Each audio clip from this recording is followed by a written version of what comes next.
One of the strongest attributes of the Fallout video game series has always been its lore and world building behind this whole post-apocalyptic nuclear wasteland that was once the United States of America and the rest of the world. So far throughout the franchise, we've been to many regions of the former United States. Fallouts 1, 2, and New Vegas take place mostly in the American Southwest, namely parts of California, Southern Oregon, Utah, Nevada, and Arizona. Fallout 3 takes place in Washington, D.C., Virginia, Maryland, Pittsburgh, which is in Pennsylvania, an alien mothership orbiting the Earth, and Alaska in a pre-war simulation DLC. Fallout 4 is in Massachusetts and southern Maine. Fallout 76 takes place in West Virginia and Pennsylvania, and with the upcoming Expedition DLC, it will also take us to New Jersey. Brotherhood of Steel takes place in Texas, while Fallout Tactics explores parts of Illinois, Missouri, Kansas, and Colorado. That's a pretty decent chunk of the United States, but there's one region that's really never been explored, and honestly has hardly even been mentioned throughout all of this lore. That region being the American Southeast, or just the South, as many of us call it. Depending on where you get your information, different states are considered to be parts of the South, but in general, Alabama, Mississippi, Louisiana, Arkansas, Georgia, Tennessee, North Carolina, South Carolina, and possibly Florida are all included. What do all of these states have in common? Okay, besides all of those, well, the region has never been used as the setting of a Fallout game, despite having a number of massive cities, a lot of history, and a rapidly growing population. And not only has the Southeast been completely ignored as a setting, there's almost no information even in existence about most of the Southeast. So, as a born and bred Southerner who has spent approximately 96% of their life in North and South Carolina, we'll just ignore that one unpleasant year in the hilarious meme state, I wanted to try and rectify this whole lack of information. In this video, I'm going to discuss what fate I believe would befall the Carolinas within the Fallout world. Obviously, there's going to be a fair bit of guesswork required for this video, but I think I can paint a reasonably accurate picture of what would be left of these two states. First and foremost, per a map and information provided by developer Joshua Sawyer, both states, along with Georgia, would be considered part of the Southeast Commonwealth, one of the 13 commonwealths the country was divided into sometime in the mid-20th century. So we will start with North Carolina, where I spent the first 18 and a half of my 28 years on this planet. North Carolina has only been directly mentioned a few times in the entire franchise. The most prominent was probably the Wright Flyer being in the Museum of Technology in Fallout 3, as it achieved its very first ever flight in Kitty Hawk, North Carolina. Additionally, Penelope Hornwright from Fallout 76 was apparently kicked out of Charlotte for being a ghoul, and the health dispensers in the Anchorage simulation were also made by a company that's based out of Charlotte within the Fallout universe. As of the 2020 census, North Carolina had a population of 10,439,388. This has probably grown since the census, but I'm just going to go by the officially confirmed data from a few years ago. The entire United States in 2020 had a population of 331,449,281. The population of the United States by the time of the Great War in 2077 is estimated to be over 400 million per the Fallout Bible. This lines up with real-world predictions that place the population somewhere around 390 to 415 million. So, after a bit of simple math, it appears that the population has increased by about 20 to 21% over the 2020 statistics. So for this whole thought experiment, I'm just going to assume a population of 400 million in the United States and a 21% growth rate. That's just going to keep everything consistent throughout this video. North Carolina's population in 2077 would then be about 12.6 million people. Now, we don't know exactly how many nukes fell on each state or even how many were dropped during the Great War, but we do know that 77 were launched at the city of Las Vegas. We also know that 13 were launched at Salt Lake City, but that's only according to the Fallout Bible. Additionally, it should be noted that most of the nukes used in the Fallout universe ranged from 200 to 750 kilotons, which is actually a lot smaller than most of the modern-day real-world nukes, but still at least 20 times more powerful than the bomb dropped on Nagasaki. Though the bombs have a smaller explosive yield, they still spread immense levels of fallout and radiation, more than they would have if a smaller number of very large bombs had been used. I think it's pretty fair to say that thousands, possibly even tens of thousands of nukes were probably dropped on the United States during the Great War. And with that high of a number, a lot of locations are going to be hit. So what kind of targets can we expect to be hit in a nuclear war? Obviously, military installations and any nuclear silos that we know of would be targeted, but it's also fair to assume that with this many weapons in play, an enemy would probably also want to strike pretty much every major city. Not only are those cities highly populated, but they contain a lot of the resources that would be needed for the United States to maintain any sort of military and economic might following a nuclear exchange. This would include manufacturing, technology, finances, healthcare, science, and a workforce of several 100,000 to several million people per city. Wiping out the cities would not only make it nearly impossible for the United States to fight back, but it would also make recovery even less possible. The last few targets, which would be hit with pretty much any leftover weapons, would probably be focused on agricultural centers as well as just the smaller towns, though those trying to farm would be pretty well regardless because of the fallout spread. To put it bluntly, I think my home state is pretty much screwed in the events of a nuclear war, at least in the Fallout universe. North Carolina has a whole lot of potential targets. First and foremost, North Carolina has the largest army base in the United States, Fort Bragg, which is near the city of Fayetteville. It contains over 50,000 soldiers, so that would be a pretty obvious target. Another major target would be Camp Lejeune, the largest Marine base on the United States East Coast, which is near the city of Jacksonville. There are several more smaller bases scattered around the state. A lot of those are along the coast and a few are near major cities. Speaking of cities, North Carolina has no shortage of them. First, we have the research triangle of Raleigh, Durham, and Chapel Hill. Raleigh is the state capital, and the region is home to several world-class research universities, medical schools, and is a nationwide leader in high-tech and biotechnology. So I have no doubt those cities would be hit many, many times. This region would have about 2.55 million residents by 2077, so that's a lot of potential humans that they could wipe out. Charlotte would also be destroyed. It's the largest individual city in North Carolina and the second largest banking center in the entire country.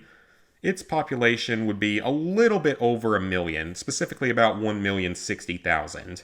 Then there's the Piedmont Triad, a region consisting of the cities of Greensboro, Winston-Salem, and High Point. This area's economy is more heavily focused on manufacturing and textiles, but is rapidly expanding into other technology sectors. That whole region contains another 1.9 million people by 2077. Along with these, you would also have Wilmington, which is a major East Coast port city with about 140,000 people by 2077, Asheville, which is home to nearly 100,000 people and some corporate headquarters. There's Burlington, which is another manufacturing and growing biotech city with 69,000 people, and the city of Greenville, which is home to over 100,000 people, including Mr. Beast, as well as some more healthcare employment. While not every person in those cities would be dead, many would not survive the initial impacts of the bombs, and most of the survivors would die within days or weeks, either due to radiation, the elements, starvation, dehydration, or infighting. I don't think it's unfair to assume that 90% of the population would die within the first few weeks in a nuclear war. That would be over 5.3 million casualties just from the cities and metropolitan areas mentioned above. Add in the military bases and some of the medium to smaller sized cities, and you've got well over half of North Carolina's population dead within a few months, with nearly the entire state blanketed with radiation. So what parts of North Carolina would have the best chance of survival? Anything east of Raleigh and pretty much the entire coastline is probably done for, and so is most of the central third of the state. I would say that by far the best place to attempt survival would be in the westernmost counties to the west of Asheville. This region is part of Appalachia and would probably still get hit by a few bombs and would still have to contend with radiation from detonations in Tennessee and South Carolina. But these towns and counties do have low populations, a lot of unpopulated land, and very low economic output, making them much less likely targets in a nuclear bombing. You might very well see survival rates as high as 20 to 30% out here if the people in the small communities are able to get organized and work together in the early days of the apocalypse. But that's probably a best case scenario prediction. Now we're going to jump one state south to my current state of South Carolina. South Carolina had a population of 5,124,712 in 2020, according to the census. That means its population in 2077 would be right around 6.2 million people. As far as I'm aware, South Carolina is even less mentioned than North Carolina, and that its only mention in the entire franchise is the Fallout New Vegas DLC Lonesome Road. The MREs that players can collect and consume were packaged in Mullins, South Carolina. Now, I think that South Carolina definitely fares better than its northern neighbor. The state is about 2/3 the size of North Carolina, but contains less than half as many people. The state's largest city, that being Charleston, is smaller than North Carolina's 7 largest cities, so the population is definitely a bit more spread out. In terms of targets, South Carolina doesn't have quite the same level of military presence that North Carolina does. Most of the state's military facilities are in and around the cities of Charleston, Sumter, and Beaufort near the coast. This includes Shaw Air Force Base, which is one of the largest Air Force bases in the country, some naval hospitals, and Joint Base Charleston, which is another Air Force base. There are a few other much smaller bases and training facilities, such as Fort Jackson, which is near the capital city of Columbia. So, how about the cities? Let's start with the whole Charleston metropolitan area. Charleston itself, the actual city of Charleston, only has about 150,000 people in 2020, which is definitely a far cry from those large cities in North Carolina. And the metropolitan area's population was just a touch under 800,000. Now, given that that area contains a few military facilities, a rapidly growing IT, innovation, and high-tech sector, as well as the 4th largest port on the entire East Coast, it's fair to say that most of the 968,000 residents of the region by 2077 would not be in a very good position.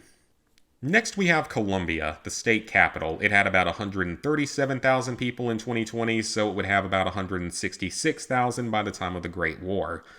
Its economy is very diversified, with focuses on everything from technology and manufacturing to healthcare, pretty much everything else in between. So it's fair to say that it would get hit several times. Outside of these regions, though, there aren't any cities with a population over 100,000.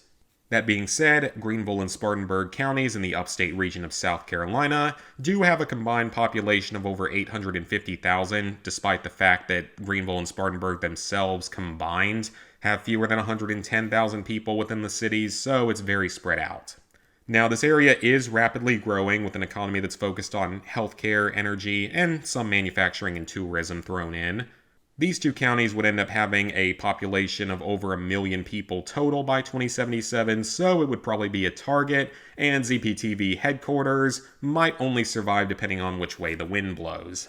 There are several other cities, but they're mostly throughout the upper half of the state. This includes Rock Hill, which is a manufacturing economy-based city that would have a 2077 population of about 91,000 people.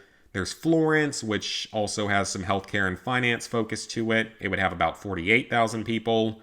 And then there's Myrtle Beach, which honestly already kind of resembles a war zone some days out of the year. It's a tourism-driven area with 43,000 people, as well as one Wings of Redemption in nearby Conway.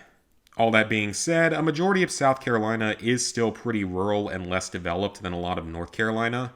It only has 10 cities that have more than 40,000 people in them, and nearly all the large cities are in the upper half of the state, pretty much east from Greenville to north of Charleston.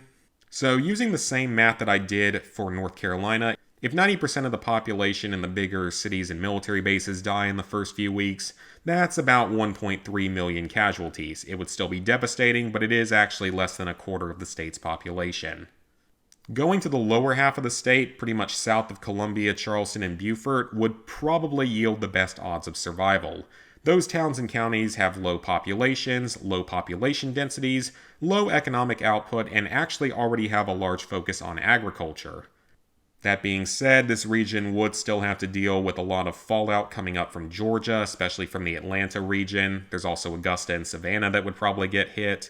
But it's possible that you might see even over half of the population in these towns and counties survive. Once again, provided they can get organized and band together in the early days following the apocalypse. But once again, that's probably a best case scenario because in most scenarios, nuclear war means nearly the end of all of human life on the planet. So I hope y'all enjoyed this little thought experiment. It was pretty interesting to think about how these states could potentially fare in the aftermath of a nuclear war, a threat that is honestly all too real once again. If you guys enjoyed this video, consider leaving me a like and subscribing, and let me know if you'd like to see this idea turned into some kind of a mini-series, one where we look at pretty much all of the unvisited states, maybe even speculate on the fate of other nations. So again, just let me know if you enjoyed it, and let me know if that would be something y'all would be interested in. Thank you guys for watching, and see you back here real soon for another video.